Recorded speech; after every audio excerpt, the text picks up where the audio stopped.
What's up, guys? Let's talk today about tight muscles. Really tight muscles. Right. So, there's some misconceptions out there about what tight muscles are and how you should train them or stretch them or address them just in general. So, we're going to clarify certain terms here, and hopefully everything will make more sense. And then I'm going to make a second part of this video where I'm going to be in the gym kind of demonstrating more real life example and how we can address certain specific issues. So when we talk about tight muscles, a lot of times we confound short, tight, stiff, strong, or usually all synonyms of each other, and they kind of all mean the same thing, right? But that's actually not always the case.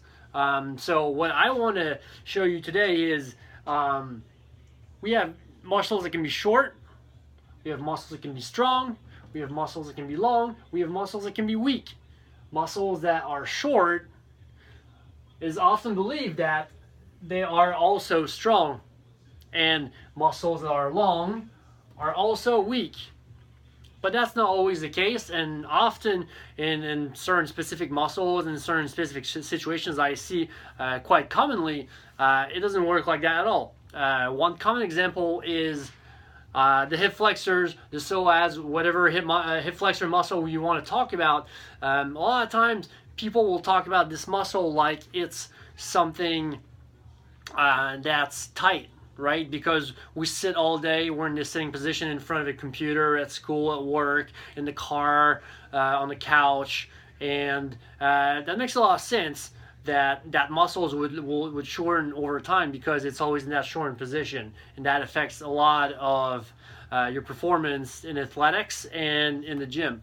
But here's the thing, because your psoas muscle, because your hip flexor muscles are short, in a shortened position, it doesn't mean that they're strong at all. It's actually super common that I see athletes and gym warriors with super short hip flexors, but they're also super weak. You put them in a position to test the strength of their hip flexors, and there is no strength there.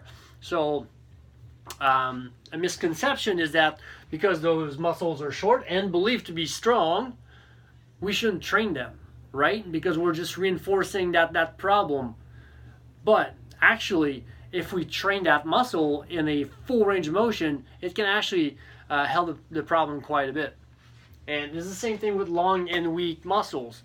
So some muscles will be believed to be long and then also weak because they are long.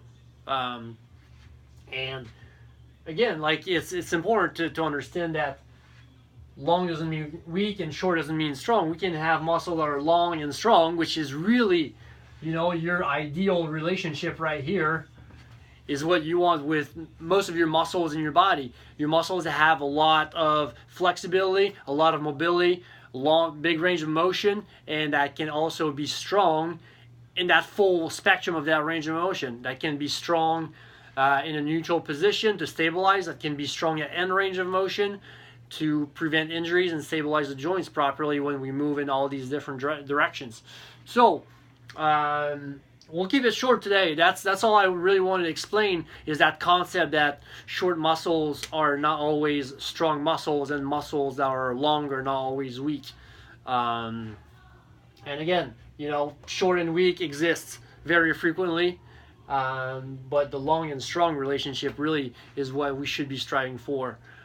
So stay tuned for part 2 of this video series, and we'll be in the gym showing more examples of common problems and how we can address them. So hopefully you enjoy, guys. If you did, please share. Really makes a difference for me, and I'll catch you next time.